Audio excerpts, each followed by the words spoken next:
Hey, it's Linda from the Hannity Show here. And as you know, Sean and I never promote the stock market or investing in it. But now we've discovered Dr. Richard Smith and his incredible financial software tools. It's trusted by thousands to track over $20 billion of investments. So if you're planning for your retirement and have any money at all invested in the stock market, go to Hannity.com/retirement. All right, glad you're with us. Happy Wednesday. And the information keeps coming out. Drip, drip, drip. And you ever watch, I like nature films all the time? Linda makes fun of me. I made her watch this one recently about lions because it was so violent about cats on Nat Geo. Well, you said you couldn't handle it. So ridiculous. Because, okay, in nature, the lion actually kills other animals to eat them. And they don't cook them. They don't start a fire. It's not medium rare. It's not medium well. The point, without getting into crazy details, is that in the family alliance, the lionesses. When did you learn how to say lion? What's a lion? What? The lions. I just say, all right, so you see them and they kill. Female lions are a little bit more dominating than the male lions. Okay, because they're just sitting back fat and happy, and, they were pretty lean, actually, in that video, I have to say. They weren't like me and my Sherry's Berry belly. Well, they have this really cool video. I didn't know this until I watched this. That 80% of creatures are actually underwater. And I had not known that before. So I felt like I learned something watching Nat Geo and this. Although the problem with any of these stupid nature shows is they all have we're burning up the world. Oh, my God. Global warming, global cooling, blah, blah. Why do you have to lecture us? Just show us nature. I want to see nature. I love seeing the majestic animals that they have and what these animals can do. I mean, God has a wicked imagination. If you can create a giraffe, an elephant, a rhinoceros, the most incredible fish in the sea, including great whites and big, massive whales, and then these little minnow fish, and it's sharks, everything in between. It's very cool. So I'm interested in that. It just happens I like to watch those shows. But I digress. We have John Solomon's report is now out. And the headline is, it's about Christopher Steele. We gave you a preview on the show yesterday. A stunning, now this is all pre-FISA, confession. Informant needed, meaning Steele, Trump dirt before the election. Now, before I get to the details of this, there's another report out today about the Attorney General, Michael Horowitz. And this was in the Wall Street Journal, that this much-awaited report by the Department of Justice Inspector General Horowitz, this is on FISA abuse, is now expected to focus on the dubious credibility of the Steele dossier and why the FBI used it to obtain a warrant to spy on the Trump campaign, despite the fact that the dossier was, the FBI's own words, minimally corroborated. And let's not forget the infamous words of Andrew McCabe: if there's no dossier, there'd be no FISA warrant. And then the Nunes and the Grassley and Graham memos, the bulk of information was the unverified, uncorroborated, dirty Russian, perhaps even Russian disinformation dossier bought and paid for by Hillary Clinton with funnel money to a law firm, to an op research firm, to a foreign national who himself does not stand by his own dossier. This is going to hit home, I think, so hard. So many people are going to be impacted by this. I only found out recently from Jason Chaffetz of Utah, now a Fox News contributor, former congressman, that, and I didn't know this, and he did, I guess, an interview. I think he was filling in for my show, and I don't watch if I'm off, so I wouldn't have picked it up, that John Ratcliffe actually says at the top of the dossier, at the top of the FISA application, it actually has the word verified. That's problematic because, go back, remember, Rod Rosenstein, this was in May of last year, was very clear that, especially in FISA applications, we're talking about career law enforcement officers, and when they put their signature on it, They're saying, to the best of their knowledge and ability, what they're putting their name to is true. And if they're wrong, by the way, number one, if they're wrong, they have an obligation to immediately correct it. Immediately. And the second thing is that there are going to be severe consequences. The way we operate in the Department of Justice, if we're going to accuse somebody of wrongdoing, we have to have admissible evidence and credible witnesses. We need to be prepared to prove our case in court.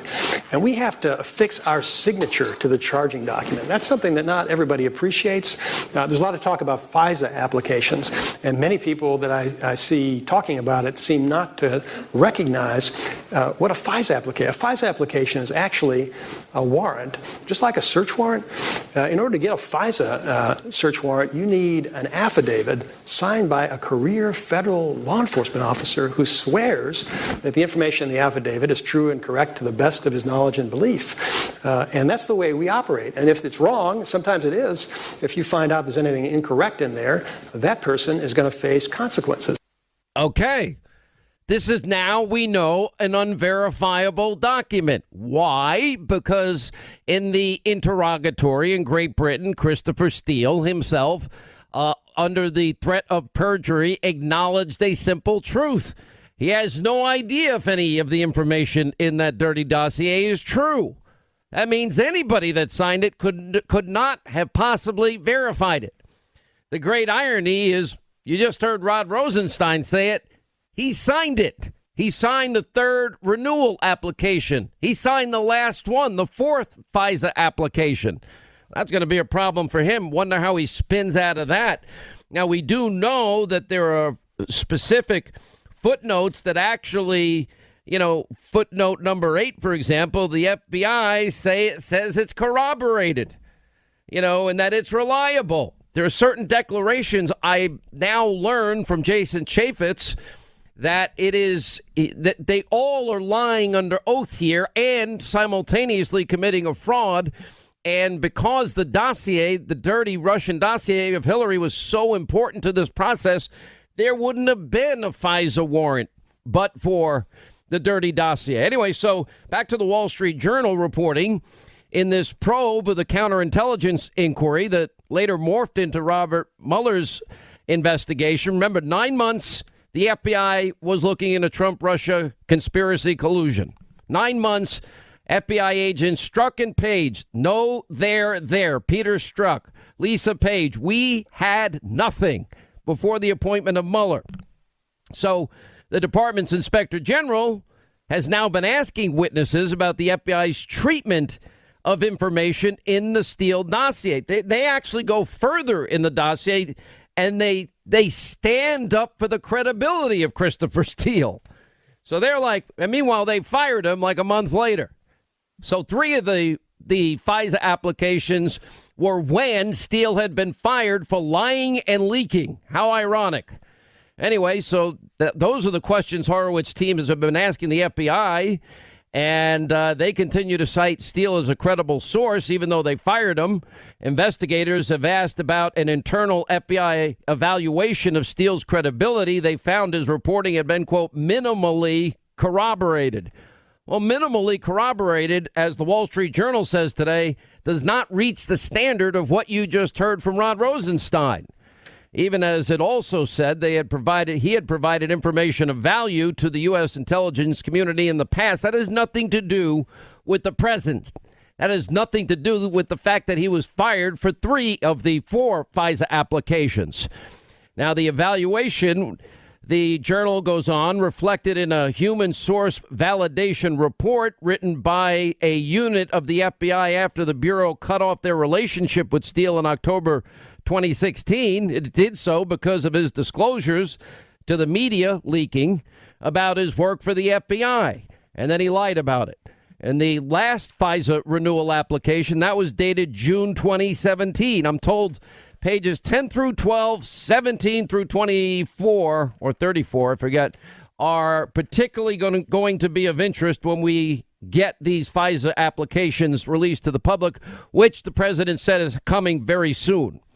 Anyway, the FBI continued to state they believe Steele had given credible information given his previous reporting had been corroborated and used in criminal proceedings. And I'm not sure is about this time he was debunking his own FISA application.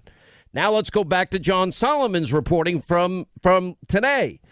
And that is, if ever there was an admission that taints the FBI's secret warrant that allowed them to surveil the Trump campaign, it sat buried for more than 2.5 years in the files of a high-ranking State Department official, and John Solomon got a hold of him. The Deputy Assistant Secretary of State, Kathleen Kavalick's written account of her October 11, 2016 meeting with FBI informant Christopher Steele. Why was Christopher Steele at the State Department having meetings and apparently in a state of desperation? Well, we find out it shows that Steele shows that the Clinton campaign funded the British intelligence operative, and here's where the catch is. He admitted to the State Department Deputy Assistant Secretary that his research was political and it faced an election day deadline. In other words, this is the first direct evidence saying this had nothing to do with getting to the truth about Russia. He was putting together a political document. Now, that confession occurred only 10 days before the initial FISA application was put in. In other words, before the FBI, this first one signed by James Comey, now discredited, justifying the FISA application, without which we didn't get the FISA warrant to surveil former Trump campaign advisor Carter Page and the campaign's ties to Russia. Now, Steele's client is, quote, keen to see this information come to light prior to November the 8th. Hillary's pushing it.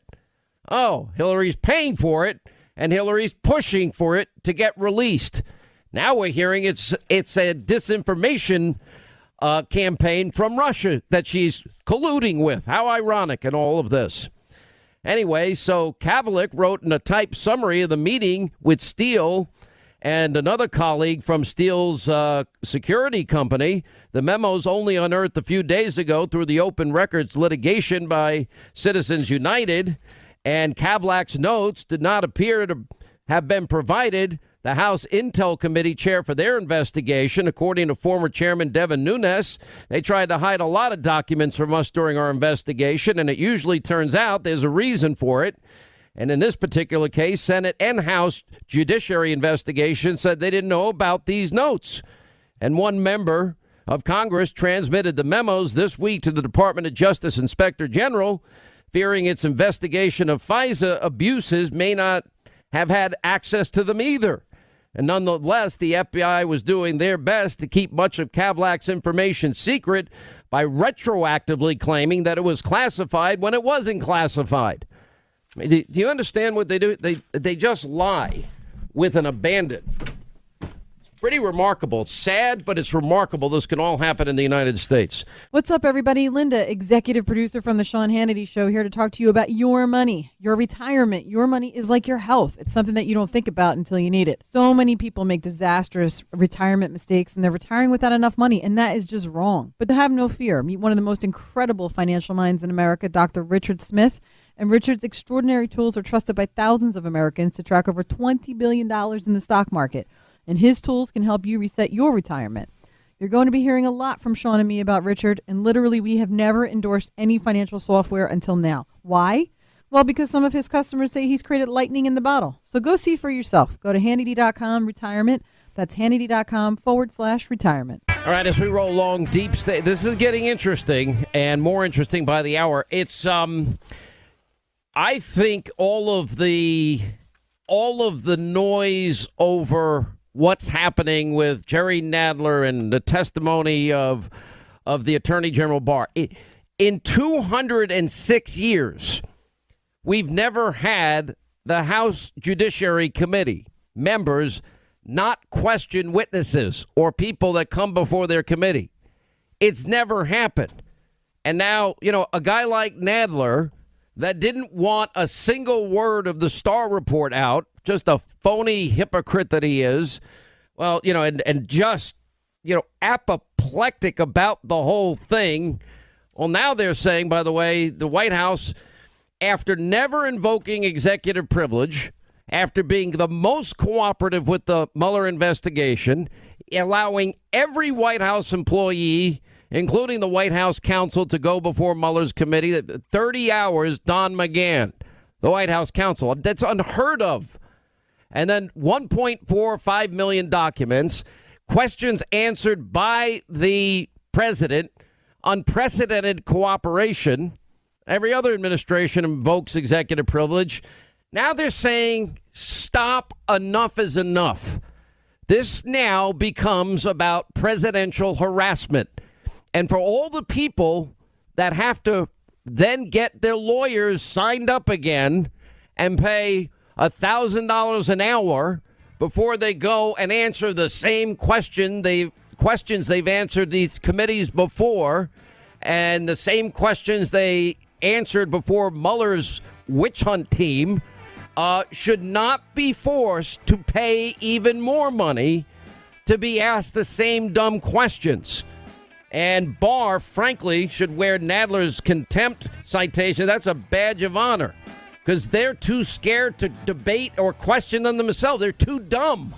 Hey guys, this is Linda, executive producer for the Sean Hannity Show. You might also know me as Sean's daily sparring partner now that he's a ninja, of course. Well, today I'm here to tell you about how to fight for your retirement, and that's right, fight. There's a huge crisis in America. Millions of people are retiring without enough money. And don't make that you. We have one of the brightest financial minds to help you make sure your investments for your future retirement are on the right track. And I'm talking about Dr. Richard Smith, the founder of Tradesmith. His mission is to help Americans be more financially literate, make better investment decisions, and avoid the catastrophic mistakes that could cause your retirement to be a disaster. Thousands of people trust Dr. Smith's investment tools to track over $20 billion in the stock market. And I'm telling you, you should too. When we're talking about retirement, you're in a financial fight for your future. Do yourself a serious favor, folks. Register right now for Dr. Smith's special online event, The Great Retirement Reset. Go to Hannity.com/retirement. That's Hannity.com/retirement. Eliminate the stress and worry of investing in the stock market. Register now at Hannity.com/retirement. All right, 25 till the top of the hour, 800-941-SEAN if you want to be a part of this extravaganza. Look, I'm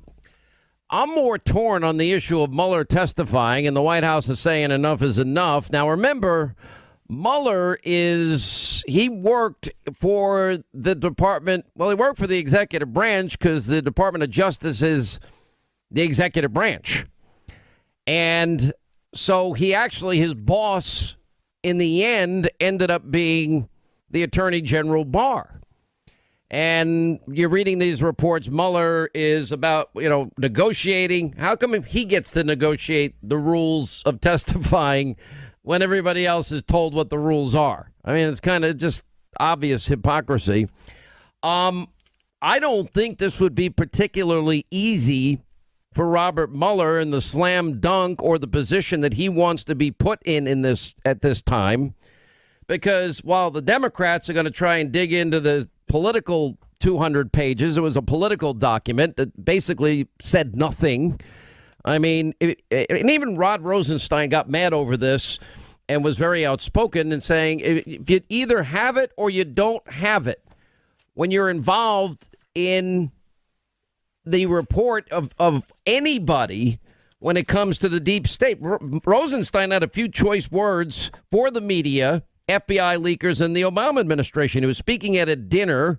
He was honored by the Armenian Bar Association.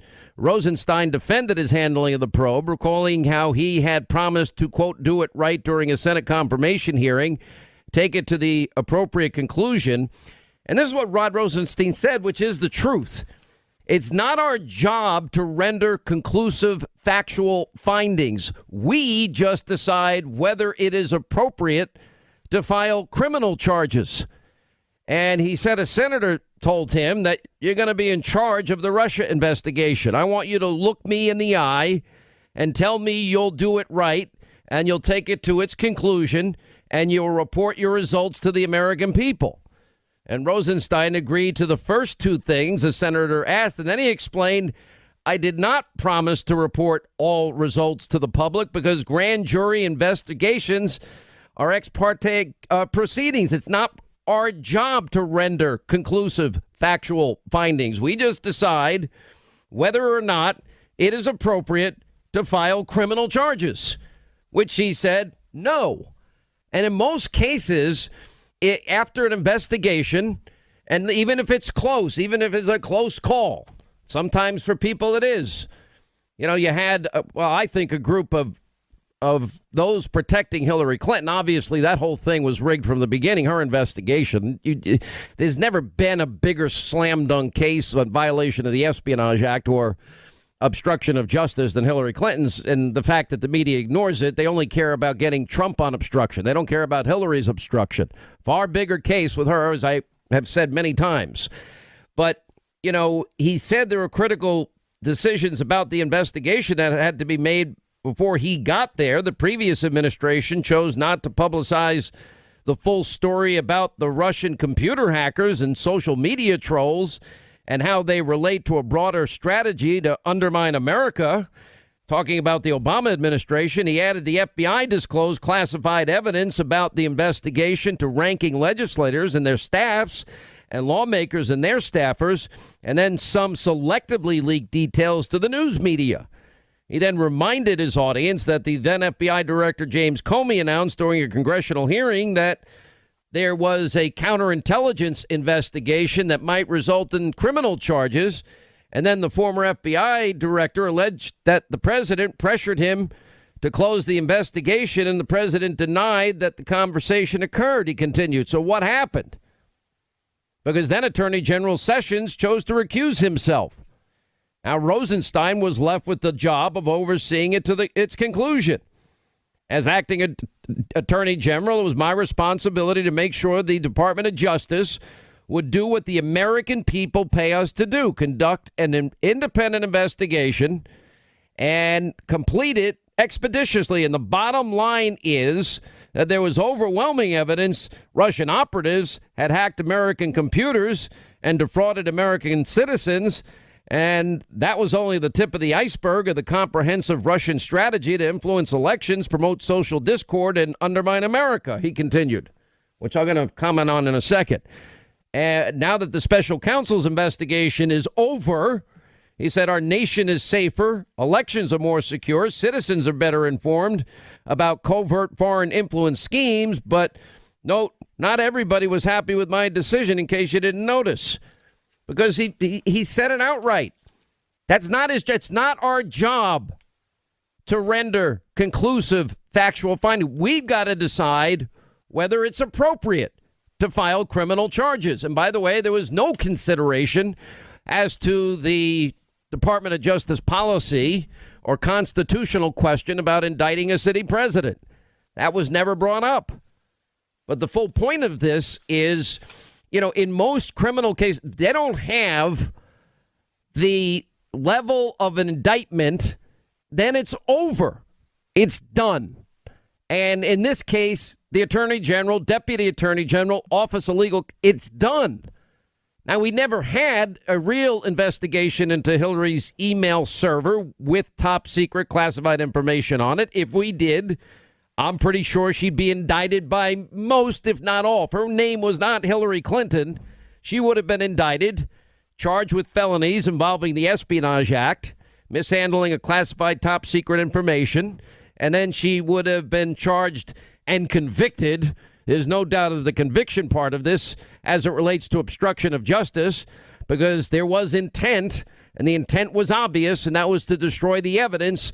Nobody else is going to delete 33,000 emails and clean your hard drive with bleach bit and bust up devices with hammers and take out SIM cards.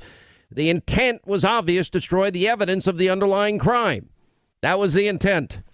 And for all these people, I keep saying they're a bunch of hypocrites. They are so phony.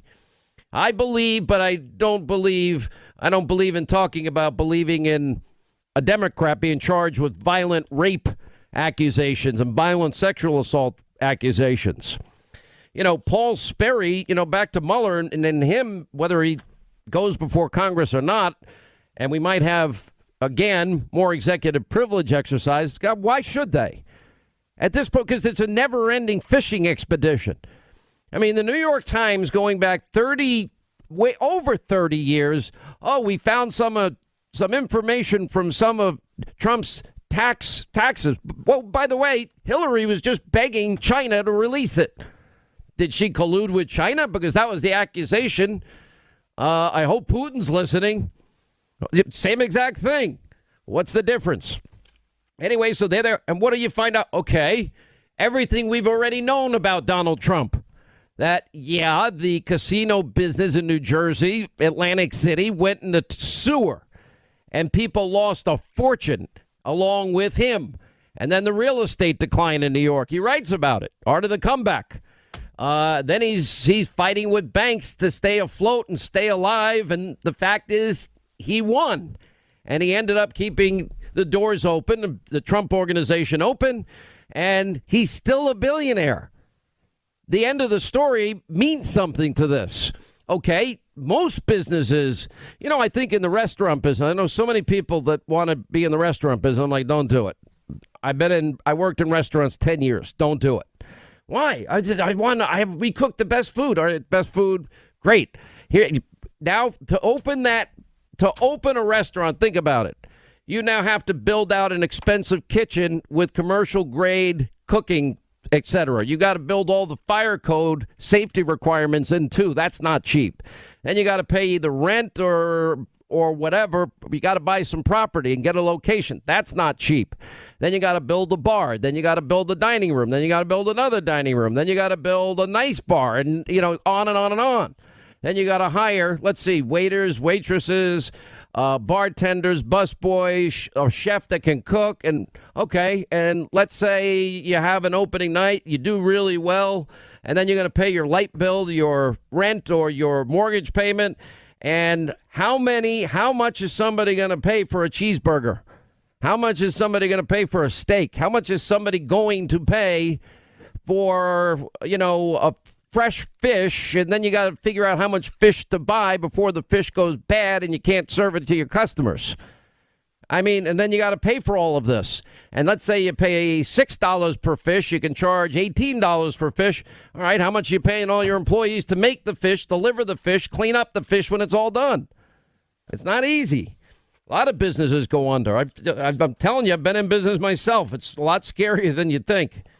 Back to Mueller, though. Paul Sperry says, real clear investigations, that, an excellent reputation for meticulous journalism. He tweeted out last night that certain false claims contained in the Mueller report, which were made by whoever authored the report, have now attracted the attention of congressional investigators. So if Mueller wants to answer the question, when did he know that there was no coordination or collusion with Russia, and why didn't he shut down the investigation then? Because John Dowd, Trump's earlier attorney, said, well, Mueller had told him over a year prior that had happened. Then we got the question of how is it possible that why did you hire this group of only Democratic donors? Do you think it's fair to put together a special counsel that has as one of its investigating members Hillary Clinton's former attorney? Do you think it's fair to hire your pit bull, Andrew Weissman, who attended Hillary's victory party, and the same guy that got tens of thousands of workers at Enron Accounting fired and then lost in the Supreme Court 9-0? A guy that put 4 Maryland executives in jail for a year. That got overturned by the Fifth Circuit. This is your main guy? Sidney Powell writes that this individual had once withheld exculpatory evidence in a case. Why would you only hire Democratic donors? And then I'd like to know, my own personal self, I'd like to know about Mueller specifically. How did you ignore the dirty Russian dossier when you had time to look into FARA violations and taxi medallion issues and loan applications and the Ukraine from years and years and years gone by, and not look at the dirty dossier that was at the heart of the 2016 election, which even the New York Times is now saying was Russian disinformation? I'd like to know. I think I'd want to hear from Mueller. The person I like grilling him is somebody like Jim Jordan and Mark Meadows, and maybe Congressman Ratcliffe. You got Gerald Nadler, the guy that didn't want the Starr Report. Starr Report had 11 specific felony crimes committed by Bill Clinton. Listed. Quite different circumstance. And he didn't even want that report released, and that was the law at the time, the independent counsel law. Barr, you got voting to slap Barr with a contempt citation today. Well, like that's going to deter Barr. You're going to be able to change a 206-year rule that allows your lawyers to question the Attorney General of the United States because you guys are too chicken and too dumb to actually do it. They can write your first question, and they can write questions for everybody on your committee, but you've got to ask it. And the problem for most of them is when Barr gives an intelligent constitutional legal answer, they're not going to know what to say next. Frankly, if I'm Barr, I'd wear that as a badge of honor. Because a contempt citation from partisan pariahs, piranhas out there, whatever, they're out there for blood and anything. And there's nothing that Barr is going to say that they're going to ever want to listen to. The only reason they want it and they're in a full-blown meltdown is because they know the Democratic Party is going to be discredited for all time by what Bill Barr is now going to discover. So they're trying to destroy him first. They don't care about illegal surveillance. They don't care about Russian interference. They don't care about the dirty dossier. They don't care about obstruction. And they don't care about collusion. Because if they did, they'd be looking into all of those issues as it involves their friend Hillary Clinton. This is selective moral outrage again. And Nadler rejected the White House offer to provide a less redacted version of the Mueller report. Well, there was a less redacted version with only 0.1% removed, and only 3 people went to see it. He could have gone over and seen it. I guess he's too lazy going to dinner or out with friends drinking. I don't know what they do. And Pelosi now suggests Trump won't accept the results of the next election, or she won't accept the results of the next election if Trump wins. Okay. Jails will be overcrowded if we start arresting Trump officials because they were thinking about maybe having the sergeant at arms put the attorney general in handcuffs. This is how insane these people are. This is how much they've lost it. All of them. They can't handle what has happened here. And they're just doubling down on stupid. And this whole New York Times tax return. Oh, yeah, everybody in Atlantic City, they all lost money big time. And I would remind the members that the Mueller report is no ordinary run-of-the-mill document. It details significant misconduct involving the president, including his campaign's willingness and eagerness to accept help from a hostile foreign government, numerous misstatements, if not outright lies, concerning those acts, and 11 separate incidents of obstructive behavior by the president that more than 700 former prosecutors have told us warrant criminal indictment. If Congress is not entitled to the full unredacted Mueller report, one must wonder what document we would be entitled to. Our exhaustive negotiations with the Department of Justice have unfortunately left us back where we began, with unprecedented obstruction by an administration that has now announced its intention to block all attempts at congressional oversight of the executive branch. It is our constitutional duty to respond. Let me be clear.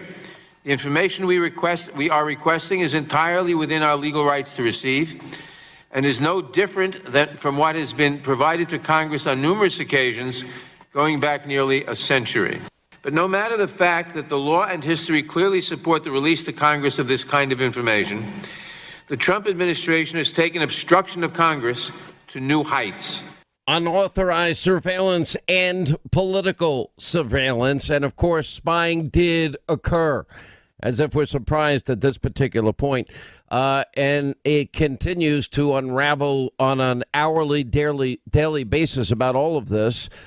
Joining us now, we have investigative reporter John Solomon and executive vice president of The Hill that he is, Gregg Jarrett, #1 New York Times best author, The Russia Hoax, the illicit scheme to clear Hillary Clinton and frame Donald Trump. John, your big breaking story is Steele, stunning pre-FISA confession. Informant needed Trump dirt before the election. We had a timeline. And we have State Department, apparently, connections and meetings and other things that we didn't know before. That's absolutely right. In fact, these documents, according to Devin Nunes, were kept from the House Intelligence Committee. Senate and House Judiciary Committees tell me they also never got these documents. So for 2.5 years, a significant communique with the central FBI witness in the Russia case was kept from Congress. And there may have been a good reason, and here's why. It shows very overtly Steele told the State Department that he had a client who needed to get all this dirt on Trump out by the election day. In other words, his mission wasn't an intelligence operative. It wasn't an FBI informant. It was a political hack job. And he was very overt about it. It's the opening statement that the State Department woman wrote in her notes about his intentions. And it was so important, she literally opened her notes saying it. If the State Department could figure that out, in a few minutes with Christopher Steele, an hour-long meeting, you would think the FBI could have figured that out before they used him to justify the FISA, before they used his uncorroborated dossier as the primary evidence, and before they vouched for his credibility, claiming under oath they had no derogatory information about Christopher Steele. I'm going to be able to report tomorrow more documents that have now been discovered belatedly show that the government did have derogatory information. Specifically, Christopher Steele was in violation of his FBI informant agreement before the FISA warrant was issued, and he may also have had some of his information overtly debunked, meaning it was proven false before the FISA. So rather than the FISA relying on an unverified dossier, we are going to be able to show tomorrow that part of his dossier and information was actually debunked before it was used in the FISA warrant. That's how bad these belatedly discovered documents portray the FBI. Let's go into a little more detail. The Deputy Assistant Secretary of State you're talking about, a woman named Kathleen Kavalek's written account. This happened October 11th, about a week before or so, 10 days before the actual FISA application went in to spy on Carter Page and thus the Trump campaign. Anyway, This was a meeting with Christopher Steele himself, who was funded by Hillary Clinton. And she makes a confession in all of this that, in fact, that this needs to be released because I've got to get it out before the election. I got to get this dirt out on Donald Trump. And basically, 10 days before the FBI used the now discredited dossier. Now, we also have closed-door testimony that I think corroborates this, although in many ways you're right. This is the first direct evidence that we have. But Bruce Orr's recollection and his testimony behind closed doors confirm the same. And that even brings us back a little earlier that Bruce Orr told all the people in the upper echelon of the State Department, the FBI, and for whatever reason, even Mueller's pit bull, Andrew Weissman, was briefed on this as well, that the dossier was unverified, paid for by Hillary Clinton, and created by a guy, Christopher Steele, that absolutely loathed and hated Donald Trump. Yeah, that's exactly right. And so we had that body of evidence from the handwritten notes and testimony of Bruce Orr. And now this adds a new element, which was there was a specific deadline by which Christopher Steele had to get the information out. And it explains why he ultimately violated his agreement and went to the news media. We now know belatedly he leaked stories, one, which the FBI then later used as a justification as independent evidence of the Christopher Are these Steele leaks dossier. to Isikoff or David Corn or the Washington Post? Yeah, Isikoff and Korn are the two, and they used Isikoff as a corroborating piece of evidence when, in fact, it was the same piece of evidence. It was the same sourced evidence, right? Yeah, exactly. So very significant issue here. But what's really important now is how much more did they know was wrong with this? So if we can now show there's not an iota of doubt that the FBI knew and the government knew that this guy had a political motive and an election deadline, what else was wrong in his dossier before they went to the court? The status has always been it was unverified, right? I think we're going to know tomorrow for the first time that there was specific information disproven before the dossier was used and a specific violation revealed by before Steele's dossier was in. So Steele committed a violation of his informant agreement before he went. And quite frankly, most of the people I'm talking to today say the mere fact he went to the State Department was a violation of the FBI agreement. You're not supposed to go tell anyone what you're working on or release any of that evidence. So that's a very big, important point. Now, a big development happened since I was on your show last night, Sean. Remember, the document was almost entirely redacted except for that tantalizing line. Well, today the FBI has agreed to unredact the large portions of this document. So we're going to get to see a lot more of it tomorrow. That's a big development. Remember, this document was unclassified, and then a few days ago, the FBI decided to suddenly retroactively declare it was classified and keep us from reading the whole document. Tomorrow, you'll be able to see. And this is what document in particular? The Kathleen Kavalek's notes. Mm-hmm. Yeah, we should be able to see it. And what else was that? It sort of was interesting, Gregg Jarrett, too, because it's similar to the Freedom of Information Act request that was put in by Judicial Watch, and we start reading the reaction of the FBI to the Hillary Clinton email server scandal when they only tested 40 emails, and out of the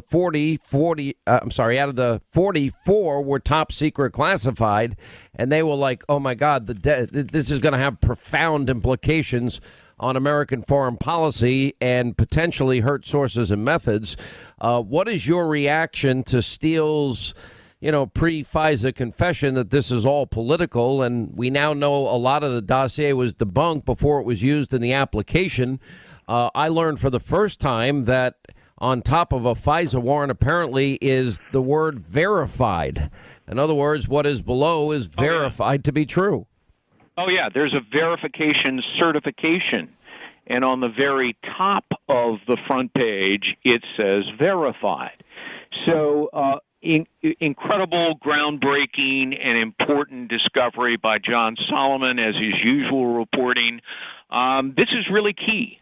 We know that Hillary Clinton's campaign and the DNC were paying for the phony Russian Steele dossier against Trump, but they wanted their money's worth.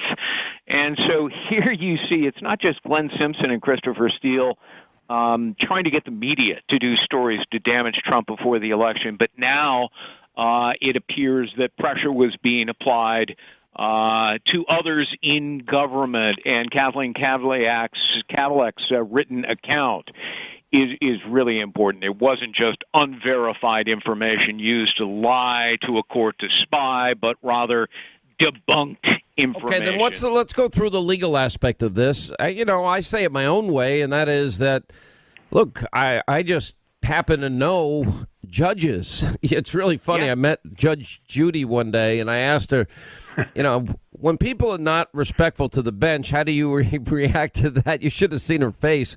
It was like a visceral reaction. And it's basically you show courts and court judges the respect they've earned and deserved. And that would be, yes, Your Honor, no, Your Honor, yes, sir, no, sir, yes, ma'am, no, ma'am. And anything short of that is you better watch out.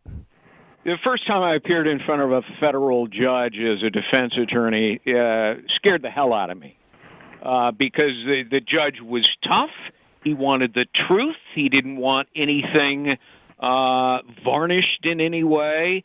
And, sort of put the fear of God in you. Well, that would be the same with the FISA court. I suspect they have. All right, I want you to, when we come back, I want you to tell us the crimes, though, that are in play here. Now that we know a lot of the information was debunked and also political and was not part and became such a big part of the application process in FISA, okay? All right, as we continue, John Solomon is with us. A new investigative report out in the Hill about Christopher Steele and the stunning pre-FISA confession that the informant needed Trump dirt before the election. That makes it political, number one. And number two, he was trying to get all the help that he can get. Gregg Jarrett is an attorney and, of course, the author of the best-selling book, The Russia Hoax. All right, so we have all this information. I want to look on the legal side of John's report, Gregg Jarrett, and that is that now we know that there was a fraud perpetrated on the court, and it had to be premeditated, knowing what we now know about John's report, knowing that Christopher Steele himself didn't stand by his own dossier. That's right. James Comey, the FBI director in October of 2016, along with Deputy Attorney General Sally Yates, were the two who signed off on that first October 2016 FISA warrant. It appears that they deceived the court and concealed evidence, and that is a fraud on the court, and it's several other felonies. Even if, after the filing date, they discover new evidence that casts a new light on the representations they made to the court, they are duty-bound under the law to immediately alert the FISA judge who signed off on the warrant to spy, because that changes the circumstances. Why have we not heard from the FISA judges at this point? Well, I know that Lindsey Graham said he's going to go to John Roberts, who appoints FISA judges. The FISA judges have, I believe, met with Horowitz, the Inspector General, and turned over the evidence they have and the suspicions they have, the misrepresentations that were made, and I suspect that will be a very pivotal part of the Inspector General's report, which will be coming out very soon. Yeah, and let's go a little bit into what you're coming out with tomorrow. Is this more evidence? For example, the Deputy Assistant Secretary of State, Kathleen Kavalek, her written account about Christopher Steele going to the State Department. Is it more State Department contacts or other contacts in the government that Steele had, John Solomon? It is State Department, more State Department documents, but also her notification to the intelligence community of what her concerns were. I think when we're done tomorrow or next week, much like Gregg's book predicted and had right months and months ago, footnote 8 of page 15 of the FISA warrant, the original FISA warrant dated October 21st, 2016, will be one of the most important pieces of evidence. And that says? It says the FBI, under oath, said that this Christopher Steele's, quote, reporting has been corroborated, and 2, he's been deemed to be reliable, and 3, quote, the FBI is unaware of any derogatory information concerning Mr. Steele. Those 3 statements are likely to have been likely to be proven false when these new and the penalty for that, Gregg Jarrett? Well, it's depending upon the felony, it's up to 10 years, could be longer. You've got multiple felonies. Do you see anybody being involved in this conspiracy to commit fraud on the court getting away with it? I don't see how. I mean, look, that footnote is on page 159 of my book, and you read it now in light of what we know, and it's clear they were lying to the court. Yeah, all right, thank you both. You had that right. You really did. Yeah. Thank you.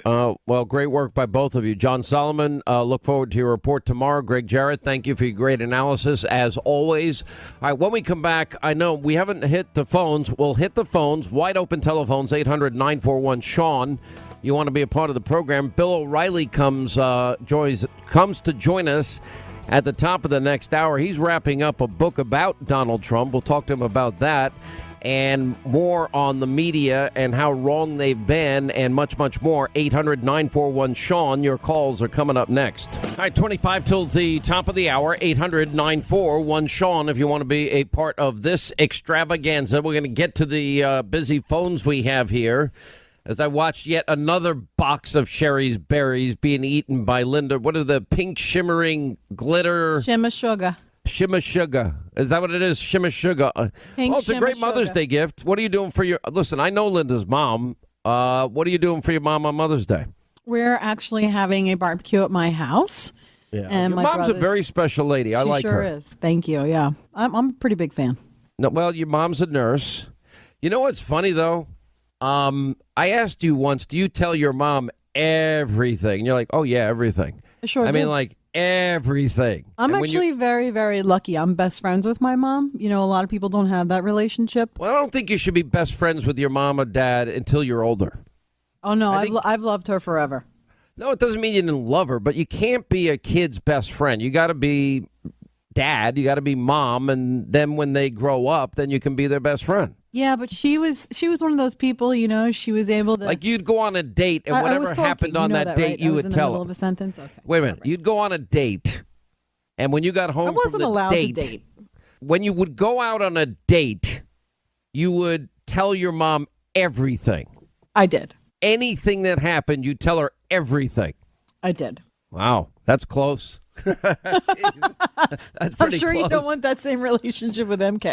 That's either close or you were a nun, one or the other. I pretty much was a nun because my father always told me growing up, and this might be too much information for our audience, but I'll share it with you. My father always said, "Go ahead, I'll know." And I just was like, yeah, I think I'm just going to wait. I'm just going to wait forever. I'm not going to do anything. And I didn't do anything. I think I got to steal that line. Yeah. Considering prom is coming up and driving me nuts. It's scary. It's really scary. It's just, the problem with kids, and this is not a diss on kids. I love kids. But if you're a male and you're 16, 17, 18, 19, 20, 21, 22, your brain is not fully formed. That is a medical fact, and you just want that brain to form and fill in a little bit before maybe they're ready to make better decisions. Yeah, I would say that I'm going to give Liam until he's about 30, and if by 30, you're not going to give Liam anything. You think you're going to give Liam. Liam is going to dictate what's going to happen because I can see it already. All right, I want everybody else in that other room there to put on their microphones and tell me if this is true or not true. The typical conversation with Linda and her 3-year-old kid goes, Liam. Okay. What did I have a better story for the team. Hold on. The team and I all had a conversation with Liam. What did mommy say? I told get your money shoes off the couch. Get your 1, 2. What did mommy say? What happens if mommy gets to 3? Okay, Liam, you know what's going to happen. 1, 2, and he doesn't move. And it's like, what did mommy say? What is the punishment? You never get to 3. I've never heard 3 come out of your mouth, ever. You just because sit there he listens negotiating at with 2. him, and he doesn't budge after 2, and then you start over again. First of all, if he listens at 2, why would I get to 3? That conversation? 1, 2. What did mommy say? Then you go back and explain it again. I essentially use these same tactics on you. That's probably why you find it so irritating. No, I find it amusing. The whole thing is amusing.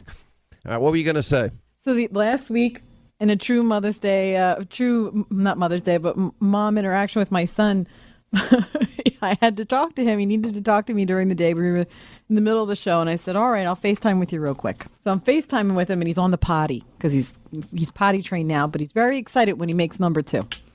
So the whole team got to hear Liam make his number 2 and announce it, and he goes, Mommy, I made poop. It's a big one. And everybody in the studio, we all just died laughing. Even Jason thought it was funny. No, that's very funny. All right. Well, we got to will you do me a favor? Send mom for me 2 big boxes of Sherry's Berries because I know mom likes them a lot too because I think you might have shared only one with her because you hoard all of the Sherry's Berries that they send in to us and get the ones with the shimmering sugar that she likes, okay? I will, boss. I know and she put it loves on you. my credit card. You know how to do that. I do. I know how to use that credit card. Thank you. John in Atlanta, News Talk WSB. What's up, John? How are you? Glad you called, sir. Hey, good. It's fun to listen to you guys banter back and forth. After 34 years in private practice, I have a universal truth that I've learned, that good parenting yields good kids. Doesn't matter on the age. I've just watched that forever. But actually, I was calling about President Trump pardoning Lieutenant Behenna, which I think was long overdue. Was a very gracious and smart move. My big question as a military guy all those years ago is, who ran the goat rodeo that wound up putting this guy in jail in spite of all the rest of the military people saying you don't have the facts? He shouldn't be there in the first place. I can't answer the question, but I did say this on radio yesterday and last night on TV. There's a long list now of military people. We've talked about the case of Clint Lawrence. He still has a 30-year sentence, and we have new evidence in his case, and nobody seems to want to hear about it. We talked about Christian Saucier. I mean, he was the one that took the 6 pictures inside the submarine because he was so proud of where he worked. He didn't share it with anybody. He didn't put it online anywhere, and it was of no security danger to the U.S.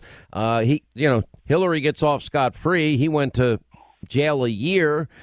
Now, in the case of Michael, he went to Leavenworth for 5 years. And, this guy, I mean, it's so easy, I guess, to sit in the comfort of our homes or churches or workplaces or parks and just sit there. Yeah, well, maybe he didn't make the right decision. But, it turns out that he had a witness that said that this particular Al-Qaeda terrorist tried to get his gun and he had to defend himself. I don't know why. And then they withheld exculpatory evidence, the prosecution did. And how anyone can do that, how we would ever treat an American soldier whose life is on the line for us that way and not give him every due process and every due consideration, it shocks the conscience. And they ended up throwing this guy, wasting 5 years of his life. And I'm glad the president pardoned him. But I want to go through all of those military cases one by one and put them all under review. I totally agree. Now that he's free and the facts are coming out, it is. Who ran this goat rodeo that put him in jail? And if they ignored facts and did this to this soldier, time to have a little chat at them and find out and make them accountable. They came up with a forensics expert. It was hired by the prosecution against Michael, and the forensic expert actually gave a demonstration to the prosecution. Unfortunately for them, it corroborated Michael's story. And not only did they not tell the defense, then they never called him as a witness and sent him home. I mean, it's pretty outrageous. It's I gotta love the justice system. You shake your head, but listen, I never thought. I'll give you an example. There's this project that's run by famed attorney from the OJ case, Barry Scheck. It's called the Innocence Project. I have always, my entire career, been a supporter of the death penalty. They have found so many instances with the advancement of DNA collection where all of these people have been either given life sentences or death sentences, and then years later, because DNA techniques have grown and become so far more sophisticated, where we find out innocent people are on death row or innocent people have been given life sentences. And now people that have served 20 years in jail, we find out they were innocent the whole time. And the magnitude and the number of mistakes made scares the hell out of me. And frankly, I'll support the death penalty, but you've got to have irrefutable evidence, something like a videotape. Otherwise, it's got to be life in jail. And these techniques are getting better every day. Just watch Forensic Files any one night, and, you can see what they're able to do with these new, techniques to extract DNA and fibers. And, I mean, it's pretty amazing work. It's great scientific work if you like it. Anyway, John, thank you. Appreciate it. Peter, Illinois, next. Sean Hannity Show. What's up, Peter? Hey, Sean. How you doing? Hey, doing great. I just want to know when the time comes for the indictments to start coming, because they should be coming soon. All the stuff with Nadler and trying to hold Barr in contempt is just a way to say, well, he's not worthy and we don't believe these charges that are coming out.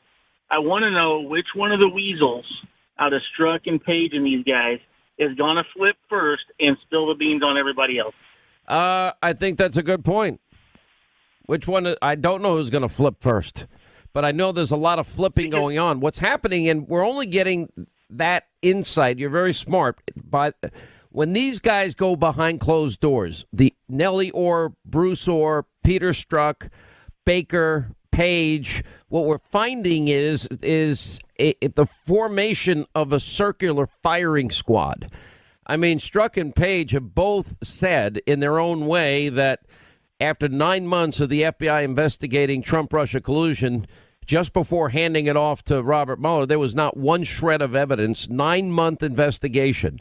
They've also said that as it relates to the Hillary Clinton investigation into the illegal use of the server with top secret and classified information on it, they basically saying the whole fix was in, except that those decisions were being made by the Attorney General at the time, Loretta Lynch.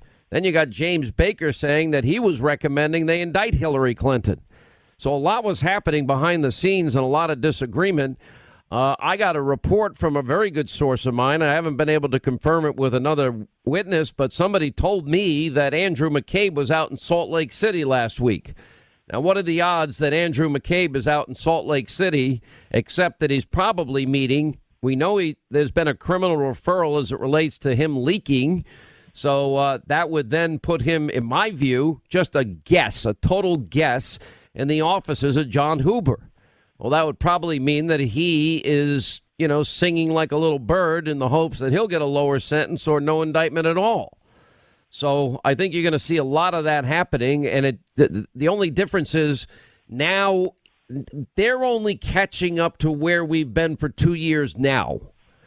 So it's going to take a while. But, as you can tell from John Solomon's report this hour, it's happening, and it's going to happen more expeditiously, especially because the FISA report in particular and the leaking report, those have been worked on for some time.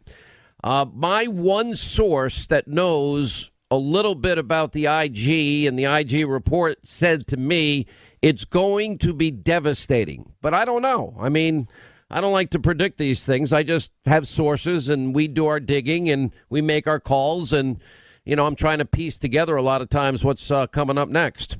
As they say in my business, I'm gonna give you the whole load today.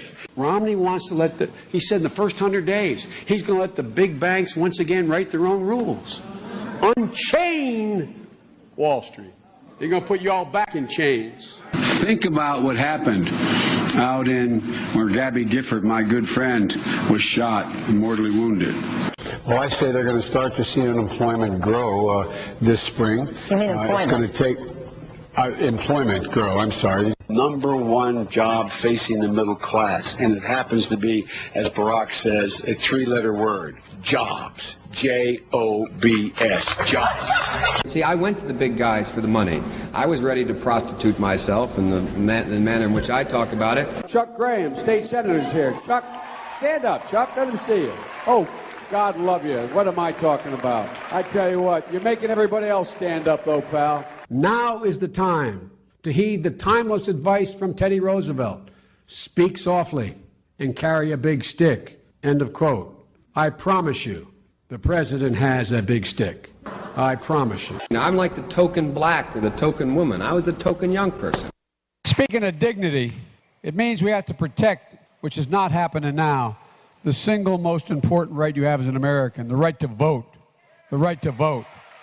And folks, last year, 24 states introduced or enacted at least 70 bills to curtail the right to vote. And guess what? Mostly directed at, quote, people of color. You see it. We got Jim Crow sneaking back in. No, I mean it. It's all corrupt. Why? Why? Because they know. You saw it in North Carolina. You saw what happened in Georgia. You saw what happened in Florida. Why? Because they know if everybody has an equal right to vote, guess what? They lose. They lose. All right, there it is. And that's not even touching the surface as it relates to the gaffe machine that is Joe Biden. Of course, he was saying, well, Margaret Thatcher told me about Trump. Like, okay, now he's talking to the dead. 800-94-1-SEAN if you want to be a part of the program.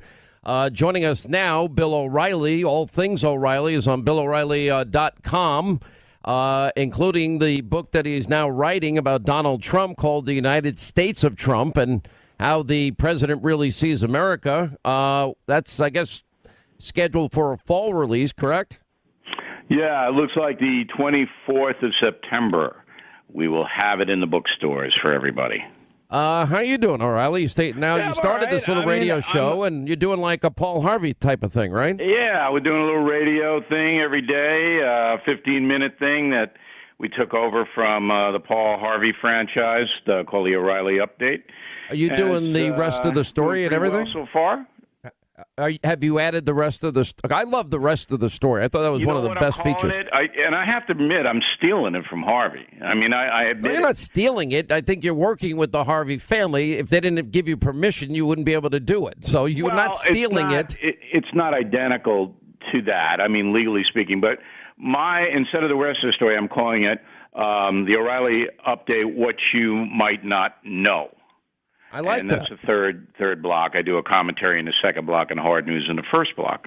But I enjoyed your Biden montage coming in, and I just am looking forward to the debate between Trump and Biden. You think it's slow down. You think it's Biden? I said this, and I said this 6 months ago. Okay. The others don't have any vehicle to get their name known at the level that you would have to win against Donald Trump. So even though many in the Democratic establishment don't particularly like Biden because of a variety of reasons, they know that if you run a Cory Booker or a Mayor Pete, they're not going to be able to get known because the media now is fixated on Trump. He sucks all the air out of the room. And, his opponent, as much as they want to prop people up, all right, it's still going to go back to Trump. Everything is Trump.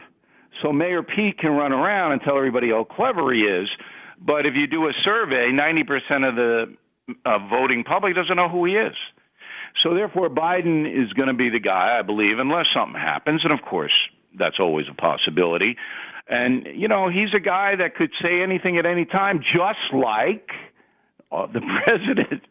So these guys going after each other is going to be quite amusing. You see, I think there's a good chance it's Biden, too. I don't like to make early predictions because I do believe that Biden's going to have to at least pretend to go even more left than he really is, although he's a pretty, left-wing guy in terms of the way his governance, especially under Obama. Here are his biggest problems to me, and nobody talks about it.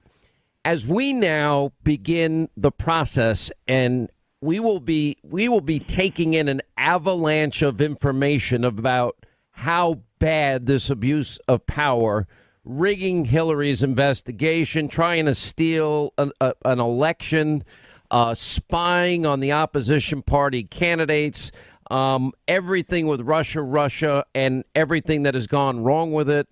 It all happened on Biden Obama's watch. So you're going to have this drip now, probably leading to significant indictments of high-level officials in the Biden-Obama administration. That will be on them. And if we vote peace and prosperity, that's a problem because after 8 years, Obama-Biden gave us 13 million more Americans on food stamps, 8 million more in poverty, lowest labor participation rate since the 70s, worst recovery in 8 years since the 40s, lowest home ownership rate in 51 years. They were the only administration in history never to reach 3% GDP growth in any one of their 8 years of service. And they accumulated more debt than every other president before them combined. And when you have to compare that to Trump's new record-breaking economy based on cutting taxes and ending burdensome regulation, and when you compare Trump's foreign policy to dropping $150 billion on the tarmac in Tehran for mullahs there that chant death to America, I don't think they're going to win on that front either. And I think people are going to vote the way they always do, peace and prosperity, and all the other noise is going to go away. I don't know. I think people vote emotion these days. And so the churn, whatever the churn is going to dictate how people turn out. So if you look, and I did in the upcoming book on Trump, two things. First of all, I wasn't surprised by this New York Times report. I mean, I got this a year ago, but it's even more debt. The story how Donald Trump got out of it, That's the story. Of the debt because of the casino misfires in Atlantic City. That's the story. Fascinating story about how he got out of it. You raise a good point. But Bill, he's still a billionaire. He still owns a 757. It's such a... He's right, and Sarah Huckabee Sanders is right by saying, well, this is a fake story, because it's real in the sense that the Trump organization, which he took over from his father, got in a lot of financial trouble. That's absolutely true. And the miscalculation was the casinos. But how he got out of it, and I'm not going to tell you because I want people to pre-order the book, is amazing. You know, you're a masterful salesman. I know how he got out of it. He played hardball with those that were holding his debt. He went into tense negotiations. He told them he's going to get out of it. Now, he was not the only person that was going through that type of turmoil economically, because literally Atlantic City, and we did not grow up that far from there, collapsed. The gaming industry in Atlantic City collapsed. So did the New York City real estate market. You're on the right track. You have the general tone of it down, but I'm going to provide specific. You're going to love this book, Hannity. This is good. This is one of the few books going to keep you up. I like your books. I don't know how you do it because I can't stand writing. I despise it. It's a killer. Because I had to report the book as well as write it. I had to report it because everything that has been written about Donald Trump, not everything, but 90% of it is bull. It's not true. And I'm not using any anonymous sources. Give us this insight, if you can. What did you learn by writing a very different book about Trump? Something you learned about him that most people would be surprised about? That he is a man who everything he does is transactional. This is true. Everything he does is a negotiation. Mr. President, I need you for 20 minutes tonight on TV. Oh, I'll give you 10. You know, but really I wanted 15, so we end up. I've just learned I double the time that I really want. That's the only way you get it. And then if he says no to 20, I'll give you 5. He'll still give you 20. Yeah, but he conducts himself in a way that I've never seen a human being act the way that he acts. Now, that has a positive side and a negative side, all right? And then I get into very specifically, because I've known him, I think, even longer than you've known him, all right? And I was so surprised about some of the things that I found out, because he's not a guy he's not going to his high school reunion. You know what I'm talking about? Mm-hmm. He's not. He doesn't look back. I had to pull it out of him, drag it out of him. At one point, he called Melania in. We were on Air Force One. He goes, "Where's Melania? Where's my wife? Tell Bill to stop." That's exactly what he said. Tell Bill to stop. You can be annoying, O'Reilly. Let's be honest. I mean, that's not. Well, I know I'm obnoxious. Oh, I know that's true. I get the story. That's not hyperbole. I bet that happened. You used to hang out with him. I would see. And Melania ran out of there so fast. You were always a little more public than I was, and you'd go to Knick games and baseball games with Trump. What was that like? Well, he is very interesting. Why does he wear a tie to a baseball game? I never understood that. By 40 points, right? Right. So I want somebody with me who's going to amuse me. So I would say to him, tell me about this. And he's honest. He doesn't, most people, they don't really want to get, they don't want to tell you. He just lays it out there. So I would always have a list of people when we go to the Yankee game or the Knick game or whatever, that I said, tell me about this person. What happened here? How'd you get this done? That kind of thing. I'll give you an example. He was like Michael Jackson. He saved his career at one point. And I said, well, tell me about that. How did that happen? How does this guy conduct himself? So you can see how fascinating. And Trump has no filter. He just tell you. And, this lies business and all this stuff they peddle about him. It's a stream of consciousness. He talks in a stream of consciousness. And, he exaggerates, but anybody would know it's an exaggeration. It's like, hey, come on, Washington Post. I mean, this is the way the guy pumps it up. This is how he makes his points. Everybody knows that. Here's my two observations. Fascinating study. He's a fascinating study. He has, tell me if I'm wrong, he has endless energy. I don't care if it's 3 in the morning. A vampire. Yeah, okay. The guy's a vampire. He never sleeps. But I think the one characteristic that stands out the most, and you tell me if you disagree, is when people ask me about him, he is fearless.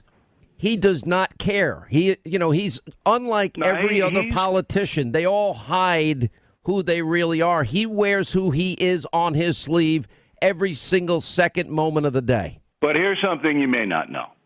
he gets his feelings hurt. He doesn't show it. Never, ever show it. But he does. And the other thing that's fascinating about Trump is how loyal his 3 oldest children are to him. Because he wasn't the dad that takes you bowling, is hanging out with you. It's not what he did. But those 3 kids, for whatever reason, are so loyal to him. And I would say to most parents across the country, if you had children, adult children, who loved you that much, you did something right. Yeah. And you will never see any of that in the media or in the discussions or anything like that. Never. Bill, and I just think that's so brutally unfair. Look, Bill, the guy's if not he cured perfect, as I said cancer in the beginning of this conversation, when he runs against Biden, I mean, that is going to be a free-for-all. I'm going to enjoy that immensely. If he cured cancer and gave every American $5 million and adopted the new Green Deal, these people on the left would still hate him. That's how psychotic they are. But I got to let you go. Bill O'Reilly, Thank you for being with us. Breaking news now. Here's Sean Hannity. All right, as we continue, we got some breaking news. 800-941-SEAN if you want to be a part of the program. We have an announcement. Garland Tucker is announcing his candidacy today for the United States Senate from the great state of North Carolina. He's going up against incumbent Tom Tillis, who has, well, not exactly been the most conservative for the people of North Carolina. A statement by Garland Tucker about his decision to run. I hope this campaign will be a debate between Senator Tillis and me about issues like spending, immigration. I am a conservative. I believe we need less government, less spending, and a secure border. Now, when President Trump proposed to cut foreign aid by 30%, Senator Tillis opposed the president's spending cut. I agree with Trump, and I wouldn't have to think twice about cutting foreign aid. When President Trump made the emergency declaration to build the wall, I agreed with the president. Senator Tillis disagreed and published an op-ed in the Washington Post opposing the president. And 2 weeks later, when Republicans across North Carolina sided with Trump, Tillis flip-flopped. I've never before seen a candidate for public office, but I've never been one myself, but I've watched Washington politicians offering lip service to cutting spending and then voting for more and more spending. That's the way the Washington swamp works, and that has to change. That's why I am a candidate for the U.S. Senate. Garland Tucker joins us now. This sounds like this is going to be a big primary fight going on in North Carolina. How are you? Sean, how are you? Thanks for bringing me on your show today, and I'm very pleased to make this announcement right now on your show, so thank you. Well, you're a successful businessman, and you also authored 2 books. You founded 2 specific companies. You were the CEO of Triangle Capital Corporation from 2001 to 16. You retired, and then you were serving as the director of Triangle Capital until it was sold for $1 billion. So obviously you have some knowledge of how economies work. How do you judge the economy under Trump, and what would you do differently than Tillis? Well, the economy under Trump is really phenomenal. I think what he's done to get this country back on the right track in the last 2 years is, as a longtime conservative, I would say it's right out of the Reagan-Thatcher playbook.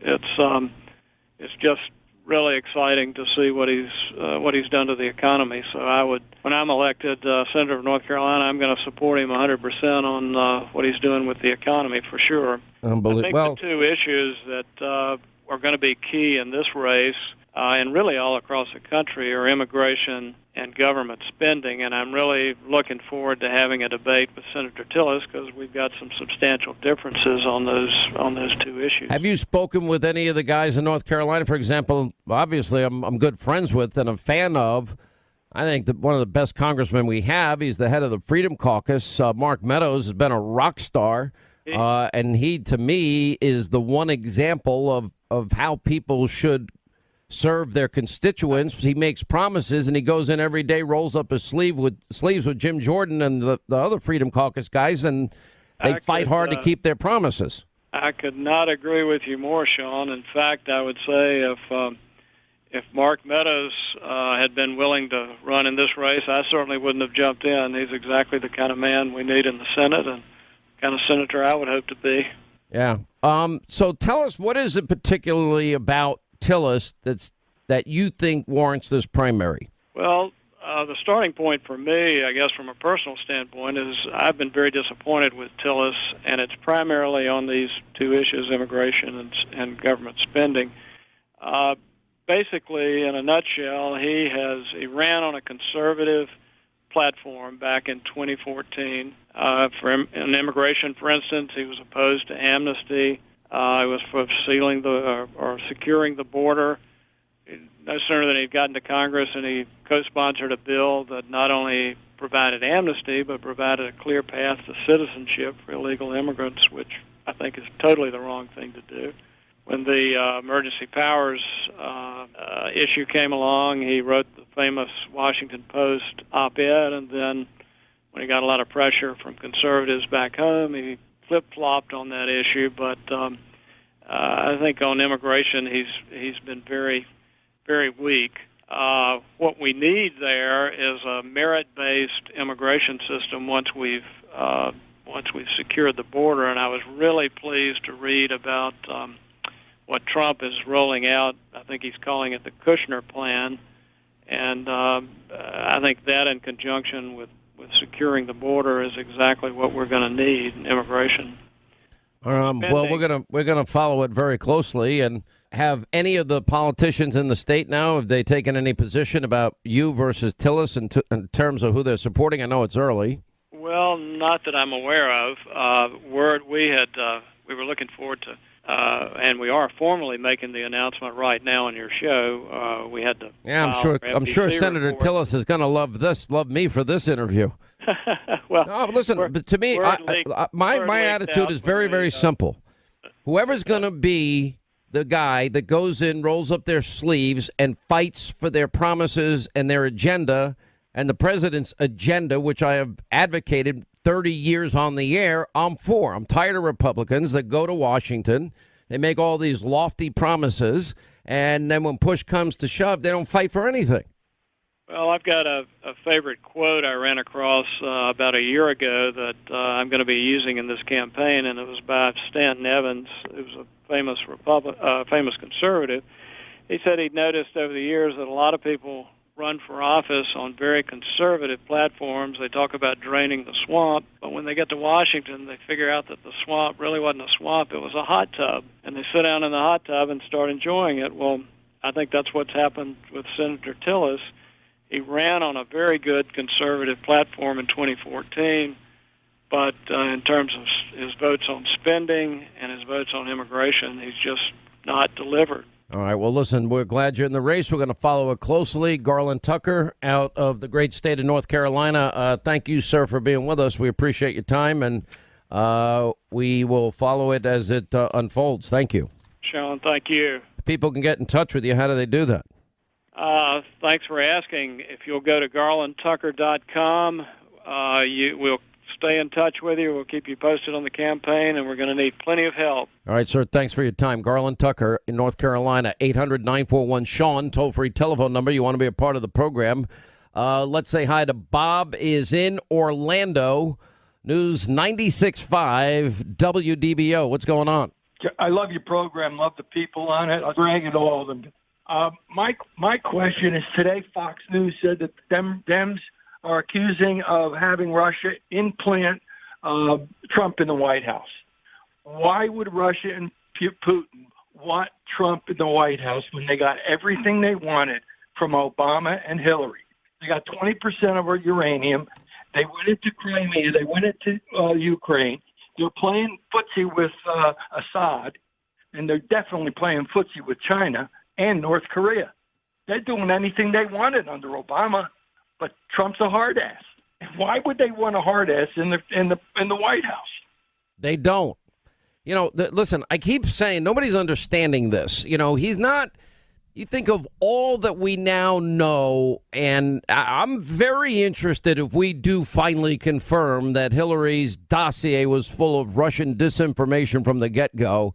How ironic would that be in light of the bull and the lying and the conspiracy theories and the hoax that we've now had? I want to find out that, but Donald Trump was not saying, Tell Vladimir I'll have more flexibility after the election. Tell Vladimir. This is my last election. Yeah. After my election, I have more flexibility. You know, there's a bunch of bull. Look, I have a simple plan, and you can literally bring the hostile actor, Putin, and the hostile regime, Russia, right to their knees. And there is a way to simultaneously make this country more safe, more secure, and more prosperous. We have more oil and natural gas than anybody else on the face of the earth. We figure out the means to not only extract more at a faster pace, but also to get it to our Western European allies at a cost that is competitive with Russia. They would rather have it from us. The same thing for China. You want to end this embargo, this standoff with China? It's going to end anyway. They're not going to have a full-on trade war, trust me.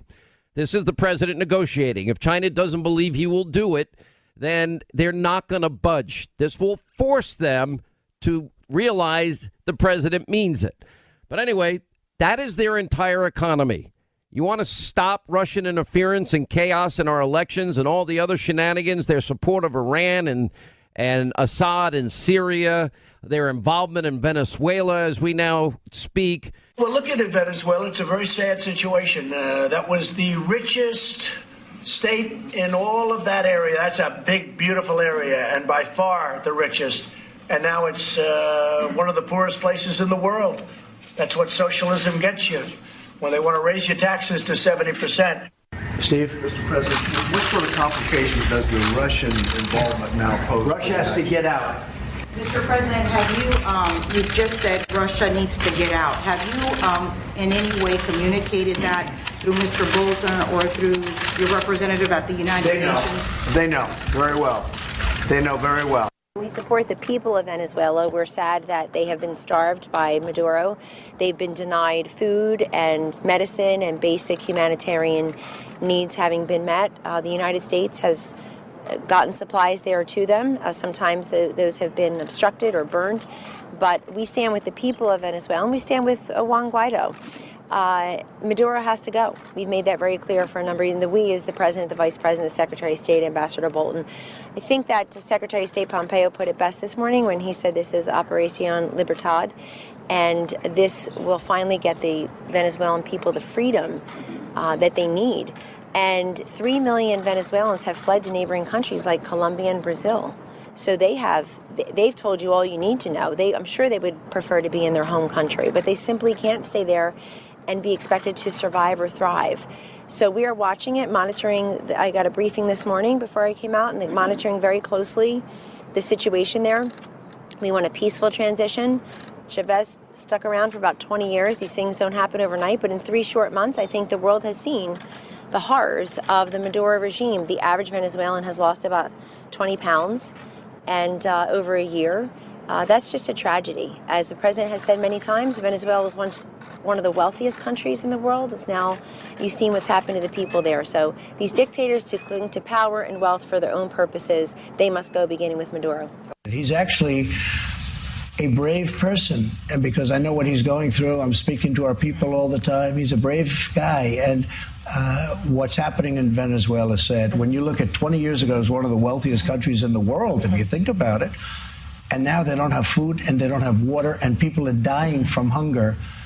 It's a very, very serious situation. What are your red lines in Venezuela? I don't want to say, but we have lots of options, and some of them are very tough options. Is there a tipping point for military intervention? There's always a tipping point, but certainly I'd rather not do that. I just want to help the people. The people are dying. They have nothing. These were people that were living well 20 years ago. Catherine, they have nothing. They don't have water and food. And they're dying of hunger right on the border. It's terrible. Yeah, we can do it. We can break them financially. It's what Reagan did. They couldn't keep up with our military expansion and still feed their people. It doesn't work that way. So, we could win the second Cold War, if you will, by doing it that way. But nobody ever talks about it. I mean, you get the added benefits. Everybody Everybody's standard of living will rise in America. Truck drivers will be making $100,000 a year and be trained to be good truck drivers for energy. Then you're going to have, the net effect of not having to rely on countries that despise us and hate our guts for the lifeblood of our economy. That's the answer. I've been saying it for years. Now it's finally happening. Donald Trump has made us energy independent for the first time in 75 years. We are now a net exporter of energy. This is, it's sort of like an American gold rush, except unlike the Middle Eastern countries or the Venezuelan dictatorships or the oligarchy that exists in Russia, and it could actually go and be shared with all we the people. We can all benefit. I don't know why we don't do it. All right, that's going to wrap things up for today. Yeah, shocking. Nadler's Judiciary Committee. Oh, they want to go after Barr. You know what they're afraid of? As I've been saying all day, they are scared to death Barr is getting to the bottom of it.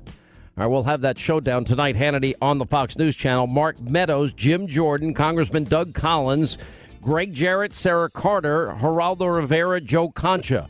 We have the media meltdown on this as well, and the meltdown over the president's taxes. It's all coming up 9 Eastern tonight. Set your DVR. Hannity, Fox News. We'll see you then. Back here tomorrow. Thank you for being with us.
Of a 19-inch RCA Victor television.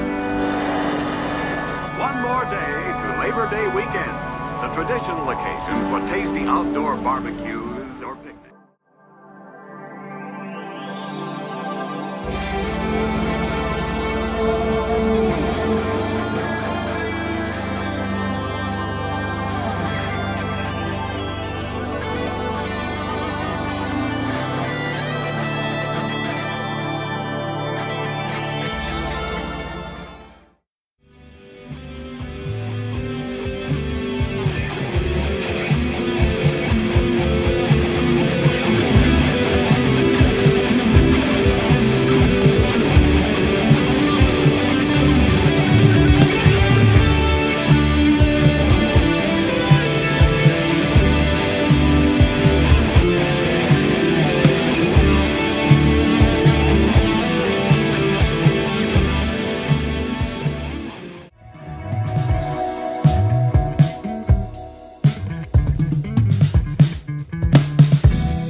bar between me and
Times Square, 42nd